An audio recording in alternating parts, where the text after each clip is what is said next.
Hay algo que desmitificar en el caso del Ecuador. Siempre se ha creído que el Ecuador estuvo como al margen de todo lo que fueron los movimientos, porque no fue uno, fue un movimiento, fueron diversos movimientos de la vanguardia latinoamericana o de la vanguardia andina, ¿no?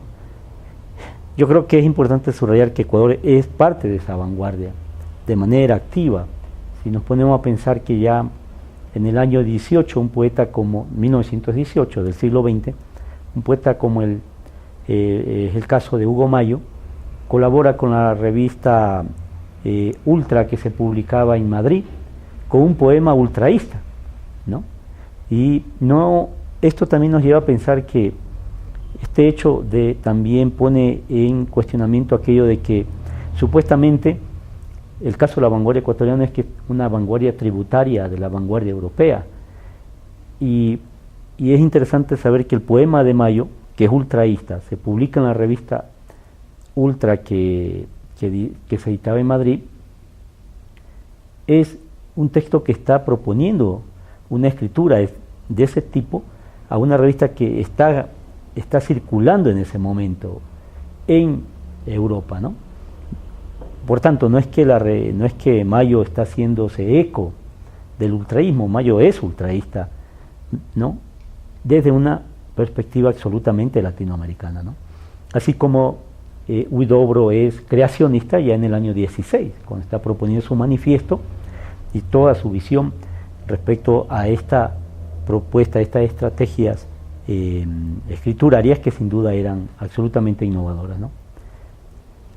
Además, yo creo que en el caso de la vanguardia ecuatoriana hay que subrayar que para la década del 20 ya hay una serie de manifestaciones acá que se ven en las revistas literarias que se publican por esa época, en ese periodo, ¿no? Por ejemplo, una de las revistas más emblemáticas es Hélice, ¿no? En la que van a colaborar poetas como Gonzalo Escudero, ¿no? Y el mismo Pablo Palacio, ¿no? Y el director era, por ejemplo, uno de los grandes pintores de la vanguardia, como es Camilo Egas, ¿no? En esa revista se publican 5 cuentos de lo que va a ser luego el libro Un hombre muerto a puntapiés, que se publica en el año 27.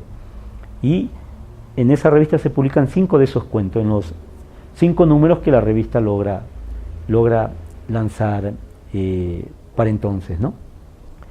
Yo creo que la vanguardia en el Ecuador hay que entenderla también en el sentido de que es una vanguardia plural, ¿no? Una vanguardia heterogénea.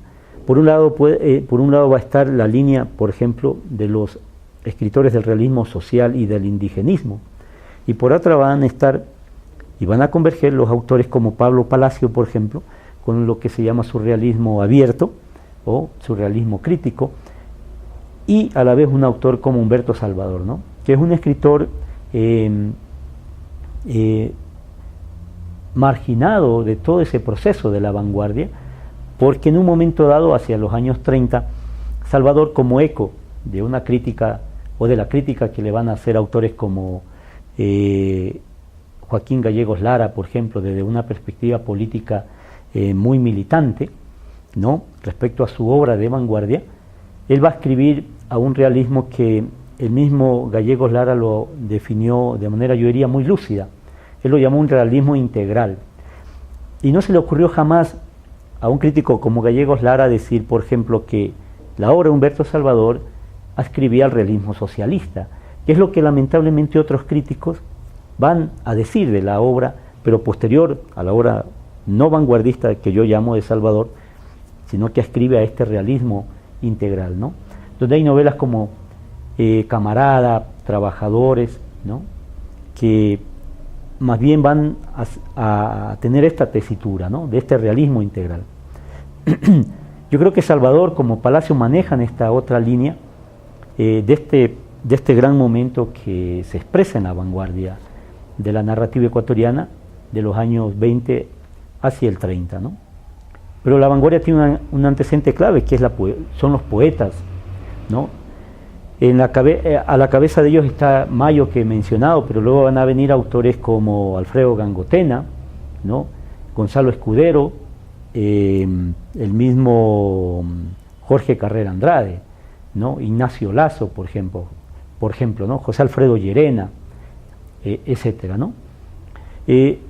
Por tanto, esa vanguardia es una vanguardia que también está en pleno diálogo con lo que está ocurriendo en América Latina y en la región andina.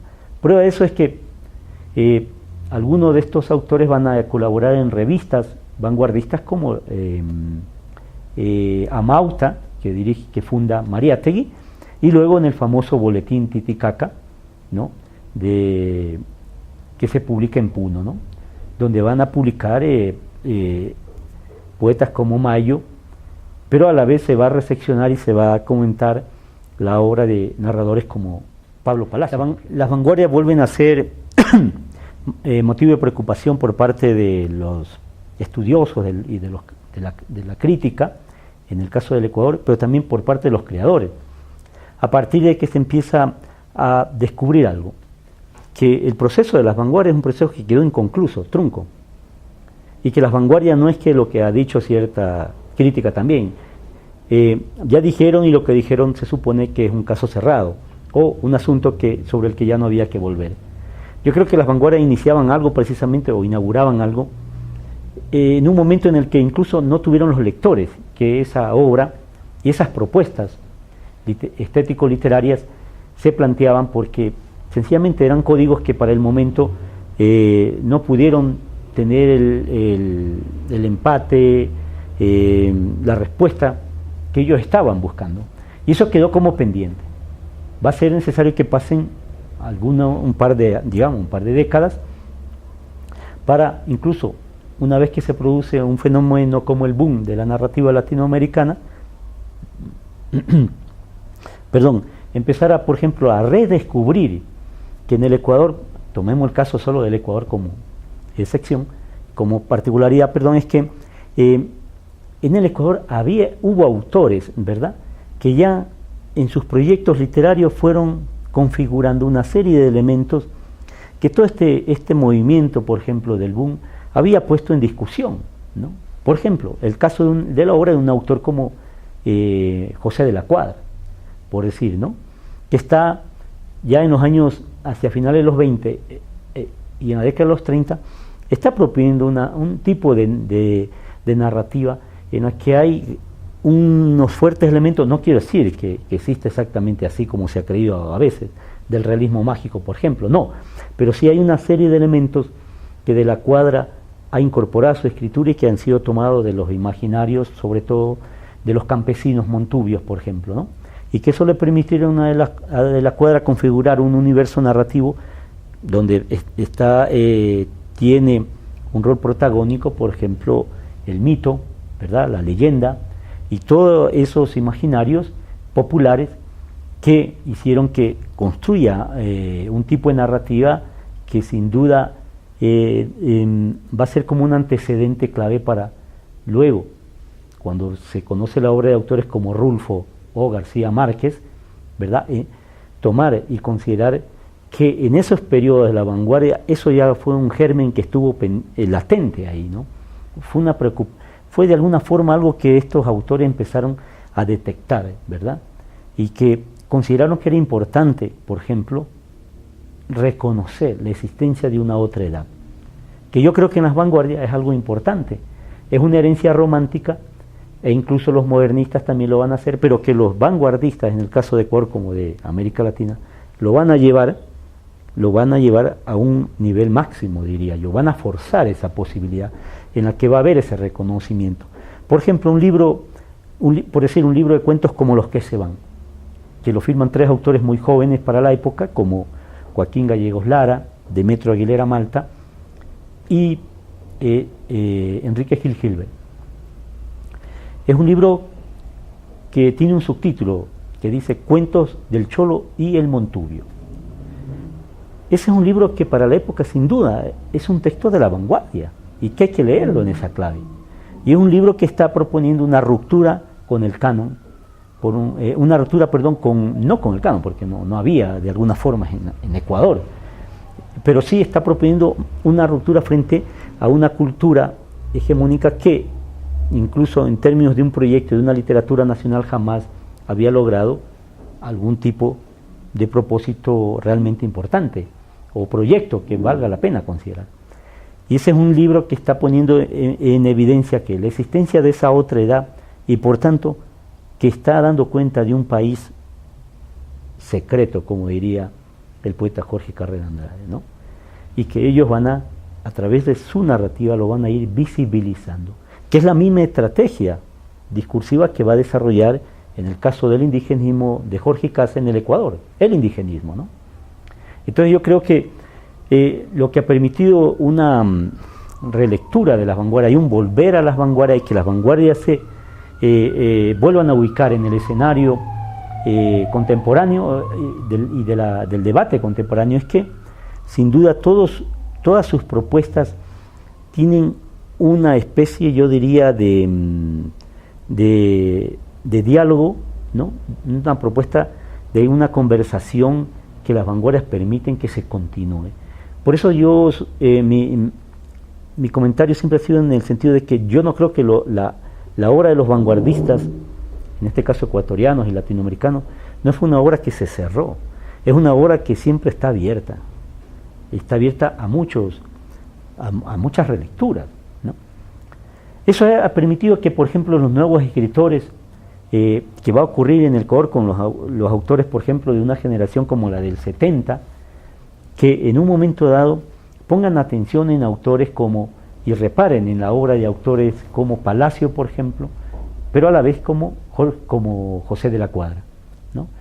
Van a ser dos vertientes de esa misma vanguardia, realmente opuestas, pero que convergen, ¿no? Son disímiles, pero que convergen en ese proyecto estético de las vanguardias, y van a ser estos autores del 70, que van a empezar a mirar con otros ojos la obra de estos escritores, ¿no? Y que va a permitir que esa obra empiece a ser examinada por la crítica y por los nuevos lectores que van a ir también emergiendo. Ha tardado que los escritores actuales, por ejemplo, o algunos de los escritores actuales jóvenes del Ecuador, son autores que también están muy interesados, por ejemplo, en considerar, tomar en cuenta esta obra, ¿no? Y empezar realmente a ver cómo ese tipo de literatura los desconcierta por su vigencia, ¿no? Por sus contenidos, por sus estrategias expresivas, por todos esos universos que están construidos ahí, pero que son universos de hace 70 años.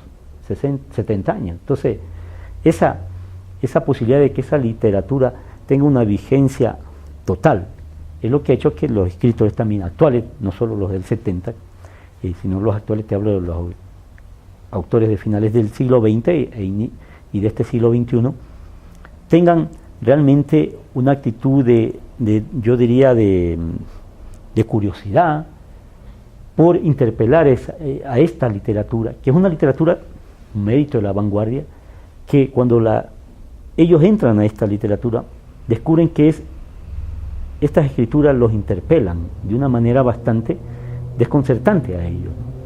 Bueno, a ellos y a cualquier lector que se acerca. Salvador y Palacio es curioso, ambos vienen emigran desde la provincia, ¿no? Y llegan a la capital, ¿no? En ellos coinciden algunas cosas, por ejemplo, el hecho de que no los crió su madre, sus padres en algún momento dado los negaron y tuvieron distancias con esos padres. La presencia de esa figura paterna va a ser gravitante luego en los universos narrativos de estos dos autores. Ambos viven en Quito, ambos estudian en la misma universidad y estudian lo mismo, Derecho, como es la Universidad Central, pero sucede que si bien hay una serie de paralelismos y coincidencias, también hay algunos elementos que los diferencian obviamente, ¿no? Pero lo importante es que si en el año 27 Palacio publica un libro vanguardista como Un hombre muerto a puntapiés, un libro de cuentos como ese, con ese título, imagínate, en el año 29 Humberto Salvador publica un libro de cuentos con un título que realmente es tan vigente y es tan actual que desconcierta. Se titula Ajedrez. Y es un libro donde asimismo lo que está proponiendo, las estrategias narrativas que está proponiendo Salvador, son toda una mediación, un juego con la tradición, ¿no? Por tanto, ese es un libro que yo considero forma parte de la obra de vanguardia de Salvador, que para mí se integra con este cuentario más la novela En la ciudad he perdido una novela, del año 30. Imagínate ese título para esa época. Pero en el año 32, Salvador vuelve a publicar un libro voluminoso para la época y para hasta ahora.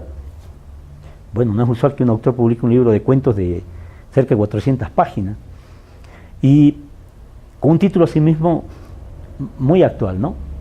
Y que además revela esta poética de Salvador respecto a como Palacio, en la que lo urbano, la ciudad, va a ser, como en toda la obra de gran parte de la vanguardia, un elemento clave, ¿no? Se titula Taza de té.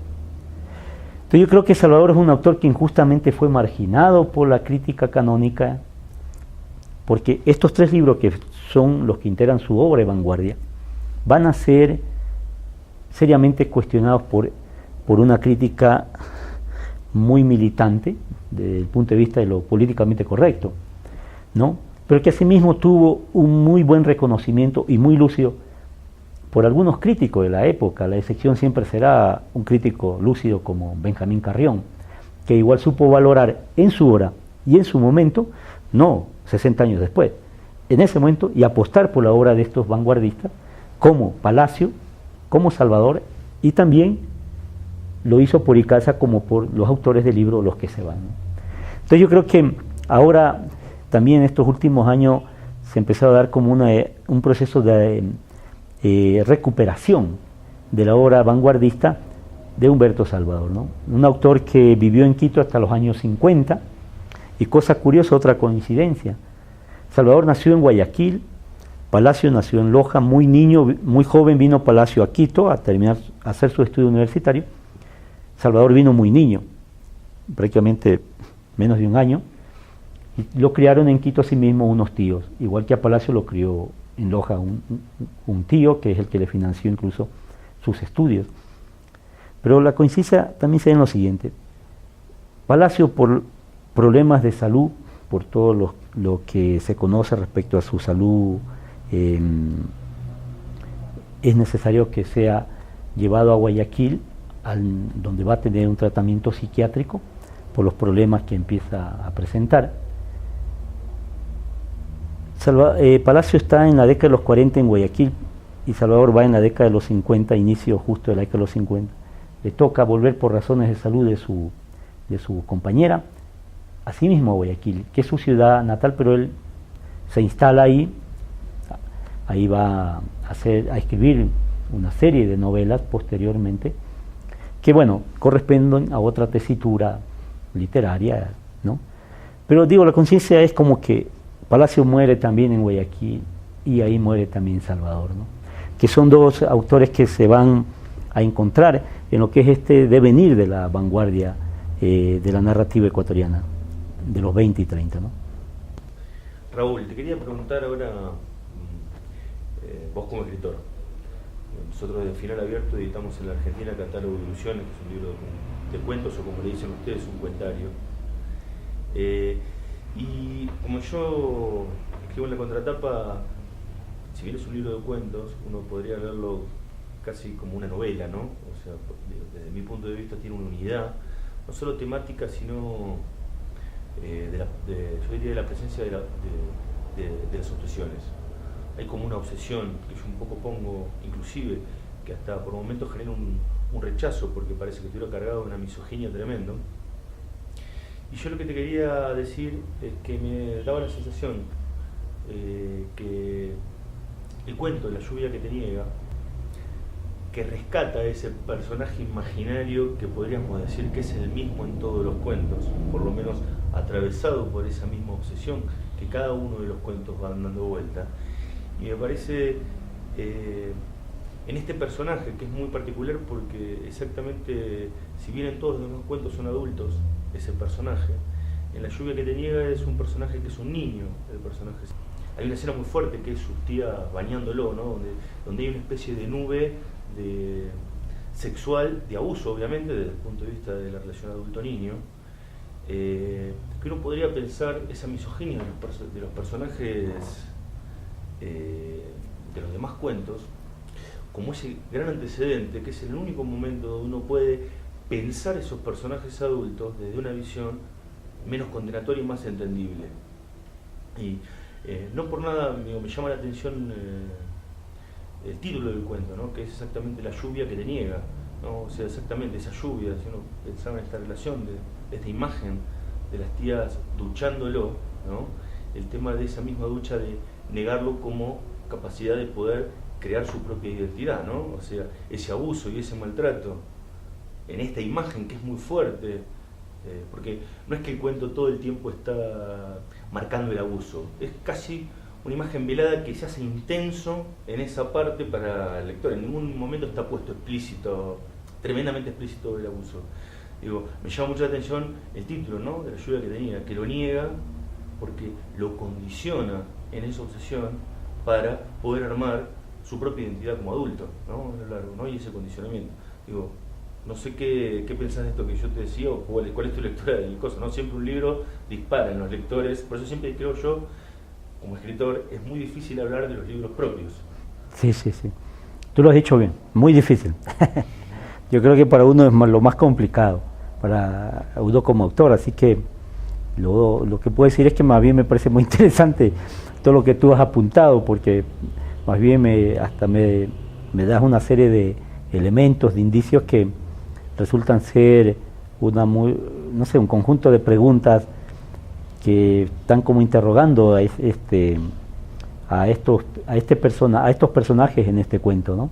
Sí, es un cuento que bueno, el título, los elementos que tú das, lo que puedo decir es que bueno, estás como ahí exponiendo esta experiencia, ¿no? Este momento, esta circunstancia que viven estas criaturas, ¿no? dentro de esta historia. Yo creo que tú lo has descrito muy bien y creo que en eso debo decir que más bien me permite, yo creo que eso va a celebrar siempre un autor, que sea ese otro, en este caso un lector real, objetivo, que es el que está dando una perspectiva que para uno resulta ser desconcertante, porque más bien le permite mirar aquello que los árboles te tapan, ¿no? Te tapan ese bosque de esa simbología, de esos sentidos que siempre uno tiene la idea que están apuntando hacia determinada dirección, ¿no? Uno puede tener la posibilidad de que ha querido contar estas historias, ¿no? Y que creo que tu vida siempre es incompleta, queda incompleta, pero por lo menos queda un poco menos incompleta en el sentido de que has podido contar algo de esa historia. No creo que nunca se logre y se termine por contar lo que realmente quieres contar, ¿no? Quieres transmitir, expresar a través de una serie de códigos y que corresponden, bueno, también a una serie de elementos que tienen que ver con tu vida, tu memoria, pero también es la vida y la memoria de otros, ¿no? De los otros, ¿no? Que en algunas circunstancias o en muchas convergen con tu vida, se topan con tu vida, pero en un momento también generan como una especie de explosión, ¿no? Y se da como una suerte de diáspora, ¿no? Ahí también.